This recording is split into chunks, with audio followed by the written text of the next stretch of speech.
اگر حکومت چاہے تو یہ مسئلہ آج ہی ختم ہو سکتا ہے۔ رؤیت حلال کمیٹی کا جو فیصلہ ہے وہ در حقیقت حکومت کا فیصلہ ہے۔ فواد چودھری صاحب کی یہ بات ہماری سمجھ سے بالا تر ہے کہ وہ کس حیثیت سے سوال کر رہے ہیں۔ علامہ صاحب کو ڈھونڈنا بہت مشکل تھا، آج بڑی مشکل۔ جیسے ہی نا علامہ صاحب پہلے یہ پوچھ رہے تھے آپ طبیعت کیسی ہے، رمضان کیسے گزرا آپ کا؟ ٹھیک گزرا سر؟ جی الحمدللہ، ماشاء اللہ بہت اچھا۔ جیسے ہی ماشاء اللہ رمضان کا مہینہ آتا ہے نا علامہ صاحب، تو آخر آتا ہے، آخری عشرہ آتا ہے، تو ہم نیوز والے لوگوں کو نا ایک بڑی پریشانی کا سامنا کرنا پڑتا ہے، اور پچھلے کچھ دن پھر سمجھ بھی نہیں آتی۔ پھر میں نے سوچا میں ڈھونڈوں، اور پھر آپ کے پاس وقت آپ کو پتہ ہے کہ آج کل ذرا کم ہوتا ہے، تو مہربانی آپ کے ٹائم دینے کا۔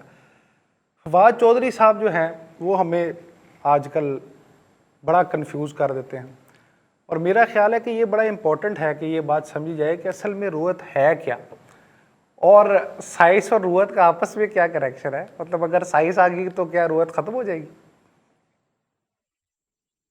اللہ آپ نے بڑا ایک دکھتا ہوا آج ہمارے معاشرے کا یہ سوال ہے، اور یہ ہر سال آپ بالکل ٹھیک کہہ رہے ہیں کہ جب رمضان کا آخری عشرہ اور بالکل جب تقریباً 28 یا 29واں روزہ آتا ہے تو ایک نئی بات چھڑ جاتی ہے ہمارے ملک پاکستان کے ہر چینل پر، گوشے گوشے میں، اور پھر ایک چیز بڑی قابل توجہ اور بڑی میں یہ سمجھتا ہوں کہ دکھ بھری ہے۔ آپ کسی ڈاکٹر سے کسی قانون کا سوال کریں تو ڈاکٹر صاحب کہیں گے کہ سوری میں ڈاکٹر ہوں، میں وکیل نہیں ہوں۔ بالکل بالکل۔ کسی وکیل سے میڈیکل کی آپ بات کریں تو وہ کہیں گے جناب میں معذرت خواہ ہوں، میں وکیل ہوں، میں ڈاکٹر نہیں ہوں۔ لیکن ہمارا دین کتنا مظلوم ہے کہ ہر بندہ اس میں رائے دیتا ہے، اور بغیر سوچے سمجھے رائے دیتا ہے، اور بغیر پڑھے رائے دیتا ہے۔ کیا یہ زیادتی نہیں ہے؟ لیکن کیا دین ہمارا اتنا ہی مظلوم ہے کہ جس کا دل کرے وہ مفتی کی سیٹ پہ بیٹھ کے فتوے دینے شروع کر دے؟ سب سے پہلی بات تو میں آپ کی خدمت میں عرض کرنا چاہوں گا کہ جس کا جو شعبہ ہو اس شعبے کے متعلق سوال کیا جائے۔ اب آپ دیکھیں میڈیکل کا شعبہ ہے تو میڈیکل کے شعبے میں کتنی برانچیز ہیں؟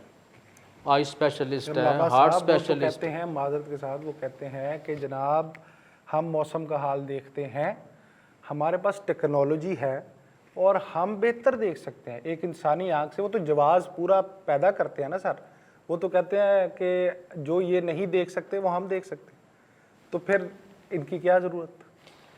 یہ اصل جو چیز ہے نا جناب، میں آپ کی خدمت میں عرض کروں کہ جو دینی معاملات ہیں، بالخصوص رؤیت حلال کا جو مسئلہ ہے، ہم چاند دیکھتے ہیں، رؤیت کا مطلب ہے دیکھنا، ہلال کہتے ہیں چاند کو۔ رؤیت حلال کا جو مسئلہ ہے، حضور نبی کریم صلی اللہ علیہ وسلم نے اس کی بڑی خوبصورت تشریح فرما دی ہے، اور نبی پاک صلی اللہ علیہ وسلم نے فرمایا کہ آپ رمضان کے روزے رکھیں چاند دیکھ کر، اور عید کریں چاند دیکھ کر۔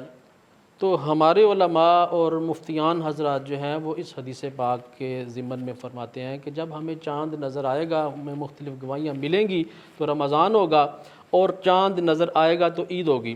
باقی رہ گئی بات ہمارے جو سائنس کا دعویٰ کرنے والے لوگ ہیں ان کی، تو آپ سائنس کو، ٹیکنالوجی کو دین کے تابع کریں، دین کو سائنس کا تابع نہ کریں۔ یہ بڑی اہم بات ہے۔ اور آپ دیکھیں ماشاءاللہ آپ جوان ہمت ساتھی ہیں، پڑھے لکھے ساتھی ہیں، آج سے کچھ سال پہلے میڈیکل کے شعبے میں جو تجربات تھے، جو ان کے جو فیصلے تھے، جو مشاہدات تھے، وہ کچھ اور تھے، آج کچھ اور ہیں۔ میں ایک چھوٹی سی مثال دیتا ہوں۔ ایک زمانہ تھا کہ ڈاکٹر حضرات ہمارے میڈیکل والے کہتے تھے کہ جس کو بخار ہو اس کو جناب پانی سے دور رکھیں، جناب اس کو نہانا، اس کو نہلانا نہیں، اس کو پانی سے دور رکھیں۔ آج وہی سائنس کہہ رہی ہے، وہی ہماری میڈیکل کی تعلیم کہہ رہی ہے کہ اس کو ٹھنڈے پانی کی پٹیاں کریں، اس کو غسل دیں۔ تو سائنس ایک اٹکل پچو کا نام ہے، ایک اندازے کا نام ہے۔ کہیں جدت جو ہے اس کو مذہب کنڈیم تو نہیں کر رہا؟ دیکھیں اللہ کے فضل سے ہمارا جو قرآن پاک ہے، اللہ کے محبوب صلی اللہ علیہ وسلم کے قلب انور پر اترنے والا، یہ صرف سرکار کے دور کے لیے تو نہیں تھا۔ حضور نبی کریم صلی اللہ علیہ وسلم اللہ کے آخری نبی ہیں، اور قرآن اللہ کی آخری کتاب ہے۔ ہم اللہ کے محبوب کی آخری امت ہیں۔ تو کیا قرآن صرف دور نبوی کے تقاضے پورے کرتا ہے، آج کے تقاضے پورے نہیں کرتا؟ نہیں، بلکہ قرآن مکمل قیامت تک آنے والے ہر مسئلے کا حل ہمارے سامنے پیش کرتا ہے، اور کیا قرآن یہ میں جو ہر سائنس چیز کا حل ہے موجود علامہ ہے۔ صاحب، وہ تو یہ کہتے ہیں، مانتے ہیں کہ پشاور میں عید الگ، پنجاب میں الگ، باقی پاکستان میں الگ، جو لوگ معذرت کے ساتھ، مطلب یہ عوامی رائے میں آپ کو، ہماری تو خیر دوستی میں اور لوگوں کو سمجھنے کی بات ہے، سمجھانے کی بات ہے، آپ کے ہونے کا فائدہ اٹھائیں گے۔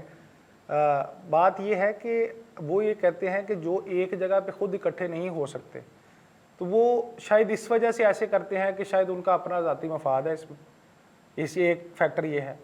اور دوسری بات یہ کہ سائنس بھی تو ایجاد بیسیکلی مطلب ہمارے مذہب سے ہی ہے، طریقہ اور جو جدت کا سارا صورتحال ہے وہ بھی ہم نے کہیں نہ کہیں مذہب سے ہی اخذ کیا ہے۔ تو اگر ہماری آنکھ نہیں دیکھ سکتی کوئی چیز تو ٹیکنالوجی دیکھ سکتی، تو پھر پرابلم کہاں؟ ایک تو دو باتیں آ گئی اس میں، خوبصورت آپ نے علامہ بات کی ہے۔ میں صاحب دو آج باتیں آ گئی، ایک کٹھے نہیں اور دوسرے سائنس جدت۔ بڑی خوبصورت آپ نے بات کی ہے، اور میں دونوں چیزوں کا آپ کے سامنے ایسا جواب دوں گا جو میرے ناقص علم کے مطابق اس سے پہلے آپ نے نہیں سنا ہوگا۔ اب چونکہ بات رؤیت حلال کی ہو رہی ہے، تو آپ مجھے بتائیں کہ کیا رؤیت حلال کے وقت تمام مسلک کے علماء اکٹھے ہوتے ہیں کہ نہیں ہوتے؟ ہوتے ہیں۔ اس موقع پر، اس جگہ پر تمام مسالک کے علماء کی نمائندگی ہوتی ہے، ہوتی ہے جی۔ اور پھر تمام مسالک کے علماء کے علاوہ ہر شعبہ زندگی سے تعلق رکھنے والے لوگ وہاں پر موجود ہوتے ہیں۔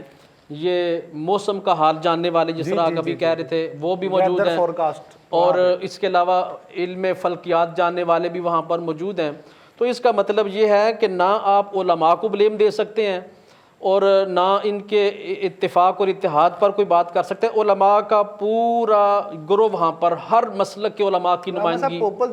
میں ایک اور آپ کی خدمت میں عرض کرنا چاہتا ہوں، بڑی کھلے ذہن سے میں آپ سے بات عرض کرنا چاہوں گا کہ دیکھیں ہر مسلک کے علماء کی وہاں پر نمائندگی ہے، اور ہر شعبہ زندگی سے تعلق رکھنے والے لوگ بھی وہاں پر موجود ہیں۔ تو اب سوال یہ پیدا ہوتا ہے پھر خرابی کہاں ہے؟ اور یہی بات ہے جو آج تک ہمارے لوگوں کو سمجھ نہیں آ رہی۔ میں اسی بات کی طرف اشارہ کرنا چاہوں گا، خرابی یہ ہے کہ آپ مجھے بتائیں رؤیت حلال کمیٹی یہ کس نے بنائی ہے؟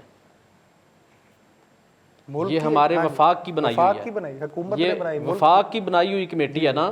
تو آپ مجھے کہیں کہ جب وفاق کی بنائی ہوئی کمیٹی ایک فیصلہ کرتی ہے، اس فیصلے پر عمل درآمد کروانا وہ کس کا کام ہے؟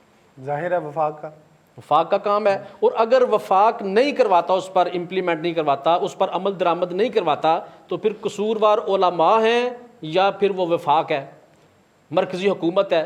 علماء پر بلیم آپ تب دیں کہ جب صرف ایک فرقے کے علماء وہاں پر موجود ہوں، صرف اہل سنت ہوں، صرف اہل حدیث ہوں، صرف اہل تشیع ہوں۔ یعنی کہ ہم یہ بات ثابت کر کے یہاں سے اٹھتے ہیں اور یہ بات مان کے اٹھتے ہیں کہ علماء میں تفریق نہیں، بالکل نہیں، اوپل جی صاحب کو چھوڑ کے۔ جی جی ٹھیک۔ دوسری بات یہ کہ ہم جدت کے مخالف نہیں، بالکل نہیں، لیکن رویت کا عمل کیونکہ مذہب میں ہے تو وہ جاری رہے۔ جی انشاءاللہ جاری رہے گا۔ میں عرض کر رہا ہوں اگر حکومت چاہے تو یہ مسئلہ آج ہی ختم ہو سکتا ہے۔ کیسے؟ وہ اس طرح کہ یہ رؤیت حلال کمیٹی کا جو فیصلہ ہے وہ در حقیقت حکومت کا فیصلہ ہے۔ اب حکومت کے فیصلے کے خلاف اگر کوئی سٹینڈ لیتا ہے تو اس کو پھر انڈر اپنے کنٹرول کرنا یہ حکومت کا کام ہے، نہ کہ کسی اور جماعت کا۔